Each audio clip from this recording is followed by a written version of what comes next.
बिस्मिल्लाहिर्रहमानिर्रहीम। अस्सलाम वालेकुम नाज़रीन, मैं हूं ज़ैन अली।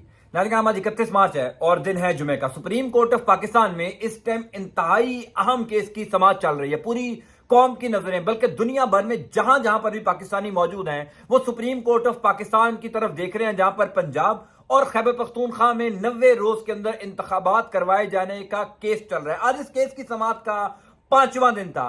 5वें दिन जुमे के दिन इस केस की समाअत में अब तक की सबसे बड़ी डेवलपमेंट हो गई है, सबसे बड़ी खबर सामने आ गई है। सुप्रीम कोर्ट ऑफ पाकिस्तान ने यूं कह लीजिए कि कौम को अब एक बहुत बड़ी खुशखबरी सुना दी है। Chief justice of Pakistan Umar Ata Bandial के खिलाफ जो गुज़िश्ता 3-4 दिनों से पूरी मुहिम चलाई जा रही थी, आज चीफ जस्टिस ऑफ पाकिस्तान छा गए हैं। वो डंडा चल गया है जिससे शहबाज शरीफ की हुकूमत गुज़िश्ता 4-5 दिनों से डर रही थी। पिछले 2-3 महीनों से जो माहौल बनाया जा रहा था कि किसी तरीके से पंजाब और केपीके के इलेक्शन मुलतवी हो जाए, पूरा निजाम मैनेज किया जा रहा था। मीडिया से लेकर इदारों से लेकर तमाम लोगों को मैनेज किया गया। आज इस केस की समाअत का 5वां दिन है और 5वें दिन आपको पता है कि किस तरीके से जजेस ने जो है वो इस केस की समाअत सुनने से इनकार किया। बुनियादी तौर पर ये 5 रुकनी लार्जर बेंच था जिसमें जस्टिस उमर अताब बंदयाल थे, जस्टिस एजाजुल एहसन थे, जस्टिस मुनीब अख्तर थे, जस्टिस जमाल खान मंदुखेल थे और जस्टिस अमीनुद्दीन थे।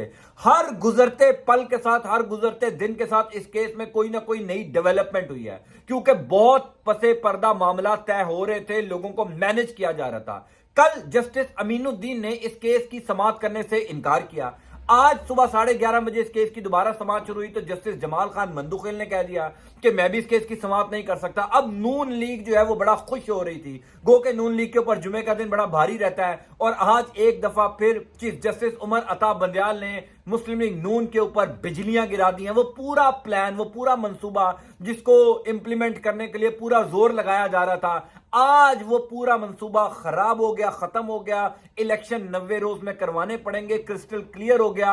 अब कोई पीछे अबहाम नहीं रह गया। मामला क्या है? मामला ये है कि बुनियादी तौर पर 5 रुकनी बेंच बना था और मुस्लिम लीग नून को इस बात का अंदाजा था कि कुछ लोगों को वो इस बेंच से अलग करने में कामयाब हो जाएंगे और इस सुप्रीम कोर्ट ऑफ पाकिस्तान की राहदारियों में यह खबर पहले दिन से गर्दिश कर रही थी कि जस्टिस जमाल खान मंदुखेल और जस्टिस अमीनुद्दीन खुद को इस बेंच से अलग करेंगे या इख्तलाफी नोट लिख के इस फैसले को मुतनाज़ा बनाने की कोशिश करेंगे। अब जस्टिस अमीनुद्दीन ने कल इस बेंच से खुद को अलग किया और आज जस्टिस जमाल खान मंदुखेल ने अलग किया। शहबाज शरीफ की हुकूमत के तमाम वुज़रा ने खुश होना शुरू कर दिया। मरियम नवाज शरीफ ने शादियाने बजाने शुरू कर दिए कि अब इस बेंच की कोई हैसियत नहीं है, फुल कोर्ट बेंच बनना चाहिए या अब और जजेस को जो है वो इस बेंच के अंदर शामिल किया जाना चाहिए। चीफ जस्टिस ऑफ पाकिस्तान ने अब से 2 घंटे पहले कमाल शॉट खेली है, क्योंकि इस टाइम जो पाकिस्तान की सबसे बड़ी अदालत के अंदर गेम चल रही है, हम सबको वो गेम नजर आ रही है। किस तरीके से बाकायदा तौर पर जजेस आमने सामने आए हुए हैं, किस तरीके से जस्टिस काजी फायज ईसा और जस्टिस उमर अताब बंदयाल साहब आमने सामने आए हुए हैं। बाकायदा तौर पर सुप्रीम कोर्ट में, अदालत के अंदर, कोर्ट रूम नंबर 1 में ये मामला डिस्कस हो रहे हैं, लड़ाई चल रही है पूरी। अब चीफ जस्टिस उमर अताब बंदयाल साहब के खिलाफ जो गुज़िश्ता 4-5 दिन से मुहिम चलाई जा रही थी, आज वो मुहिम भी दम तोड़ गई है। चीफ जस्टिस ने जबरदस्त काम किया।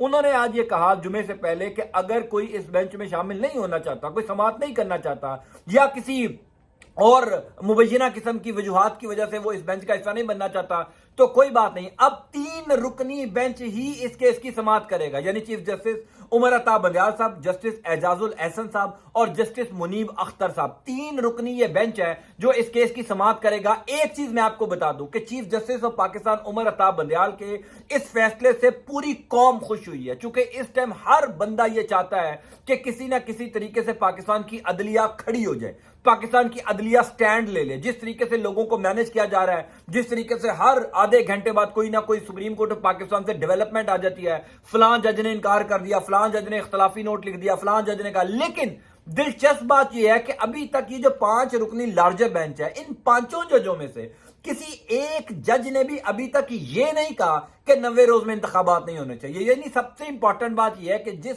मामले को परखने के लिए, जिस केस की समाअत को सुनने के लिए ये 5 जजेस पहले दिन बैठे थे कि 90 रोज के अंदर पंजाब और केपीके में इंतखाबात होने चाहिए, इलेक्शन कमीशन ऑफ पाकिस्तान इंतखाबात क्यों नहीं करवा रहा, उस तमाम तर मामले के ऊपर किसी एक जज का इख्तलाफ नहीं है। यानी 5 का यह ख्याल है कि बिल्कुल 90 रोज के अंदर आइन के मुताबिक, कानून के मुताबिक इंतखाबात होने चाहिए। अब चूंकि जाहिर है पसे पर्दा आपको पता है पाकिस्तान में मामला کیسے چلتے ہیں. 2 ججز نے انکار کر دیا. اب یہ جو بقایا 3 ججز ہیں یہ نہ تو الگ ہوں گے نہ ہی اب بینچ ٹوٹے گا, اور یہ 3 ججز جو ہیں وہ فیصلہ دیں گے. اب شہباز شریف کی حکومت, ان کے سہولت کار, وہ تمام چیزیں جو مینج کی جا رہی تھی, اب سے کچھ دیر پہلے جب چیف جسٹس نے کہا کہ 3 رکنی بینچ جو ہے وہ سماعت کرے گا تو اسلام آباد میں دوڑیں لگ گئی, سپریم کورٹ آف پاکستان میں دوڑیں لگ گئی. یہ کیا ہو گیا, سپریم کورٹ کیسے کھڑی ہو گئی, چیف جسٹس آف پاکستان نے کیسے جو ہے یہ فیصلہ کر لیا. مریم نواز شریف نے کہا ہم اس کا فیصلے کو قبول نہیں کریں گے. مریم اورنگزیب کہہ رہی ہیں کہ الیکشن سے تو عمران خان بھاگ رہے ہیں, الیکشن سے ہم تو نہیں بھاگ رہے, حکومت نہیں بھاگ رہی, ہم اس 3 رکنی بینچ کا فیصلہ نہیں مانیں گے. لیکن اب اصل معاملہ کیا ہے؟ معاملہ کی ہے کہ یہ 3 رکنی بینچ فیصلہ دے گا پنجاب اور خیبر پختونخوا میں 90 روز کے اندر انتخابات ہو, اور سپریم کورٹ آف پاکستان کے 3 رکنی بینچ کا فیصلے کا مطلب یہ ہے کہ آپ نے ہر صورت امپلیمنٹ کرنا ہے. یہ نہیں ہے کہ اگر کوئی نیچے لوئر جج جو ہے وہ کہہ دے کہ جناب ہم اس فیصلے کو نہیں مانتے, ایسا نہیں ہو سکتا. یعنی آج کے دن وہ تمام ابہام میری نظر میں ختم ہو گیا جس کو بنانے کے لیے گزشتہ کئی دنوں سے کوشش کی جا رہی تھی. ججز کو متنازع بنایا جا رہا تھا, پوری مہم سوشل میڈیا کے اوپر چلائی جا رہی تھی. چیف جسٹس عمر عطا بندیال نے سٹینڈ لے کر, چیف جسٹس عمر عطا بندیال نے کھڑے ہو کر یہ بتا دیا ہے کہ اب 90 روز کے اندر انتخابات ہوں گے. 3 رکنی بینچ ہے. 3 رکنی بینچ کا مطلب یہ ہے کہ اگر اختلاف کوئی جج ان میں سے کرتا بھی ہے, گو کہ پہلی بات تو یہ کہ یہ تینوں ججز اس بات پر متفق ہے کہ supreme court of Pakistan election commission of Pakistan کو پابند کرے کہ وہ 90 روز کے اندر انتخابات کروائیں. 90 روز کے اندر انتخابات ہونا ضروری ہے. سپریم کورٹ کے یہ تینوں ججز کے نے اپنے ریمارکس میں جو ہے وہ پہلے دن سے بتا دیا تھا کہ ان تینوں کو 90 روز کے اندر انتخابات ہر صورت میں کروانے کا فیصلہ دینا ہے. تو یہ تو اب ناممکن بات ہو گئی کہ اب اس فیصلے کو متنازع بنایا جائے گا. سپریم کورٹ کے فیصلے کے اوپر اگر عمل درآمد نہیں ہوتا تو پھر پاکستان کا اللہ ہی حافظ ہے. ایک چیز بڑی کرسٹل کلیئر ہو گئی ہے کہ اس پوری گیم کے اندر جس طریقے سے پاکستان کا نظام ننگا ہوا ہے, میں نے اب سے کچھ دیر پہلے ایک ٹویٹ بھی کیا تھا کہ ہم یہ سمجھ رہے تھے خالی عمران خان جو ہیں وہ پاکستان کے پورے نظام کو ننگا کر رہے ہیں. یعنی 13 جماعتیں ایک طرف ہیں, طاقتور ایک طرف ہے, میڈیا ایک طرف ہے, تمام سٹیک ہولڈرز ایک طرف ہیں, ایک طرف عمران خان کھڑا ہے جو ہر روز پاکستانی عوام کو بتا رہا ہے کہ یہ سب نظام جو ہے وہ پاکستان کا ننگا ہو گیا. لیکن آج chief justice of Pakistan Umar Ata Bandial نے بھی اسی صف میں کھڑے ہو کر دوبارہ پورے نظام کو ننگا کر دیا. یعنی ہر شخص کو اس بات کا اندازہ ہے کہ کس طریقے سے ججز جو ہیں وہ انکار کر رہے ہیں. ہر شخص کو پتا ہے کہ ایک دن پہلے جج صاحب جو ہیں وہ کیس کی سماعت کرتے ہیں, رات کو کچھ نہ کچھ ہوتا ہے, اگلے دن وہ واپس آتے ہیں اور واپس آ کے کہہ دیتے ہیں کہ میں اس کیس کی سماعت نہیں کر سکتا. یعنی یہ معاملہ اتنا سادہ نہیں ہے جتنا سادہ نظر آ رہا ہے. پس پردہ اس معاملے کو لے کر بڑی امپورٹنٹ ڈیولپمنٹس ہو رہی ہیں, افراتفری مچی ہوئی ہے, اسلام آباد سے بڑے رابطے اور فیصلے جو ہے وہ کیے جا رہے ہیں. بہرحال اب یہ جو 3 رکنی بینچ ہے اس کو نہ تو آپ توڑ سکیں گے نہ ہی اس کو آپ الگ کر سکیں گے. اب آپ کو اس 3 رکنی بینچ کا فیصلہ ماننا پڑے گا. جمعے کا دن ایک دفعہ پھر نون لیگ کے اوپر بہت بھاری پڑا ہے. اب سے کچھ دیر بعد جب اس کیس کی سماعت ختم ہوگی, چونکہ میں نے جب یہ ویڈیو بنا رہا ہوں تو کیس کی سماعت چل رہی ہے, جب کیس کی سماعت ختم ہوگی تو کیس کی سماعت میں اہم ڈیولپمنٹس کیا ہوئی ہیں میں وہ بھی آپ کو انشاءاللہ بتاؤں گا. انٹل نیکسٹ ٹائم, اللہ حافظ.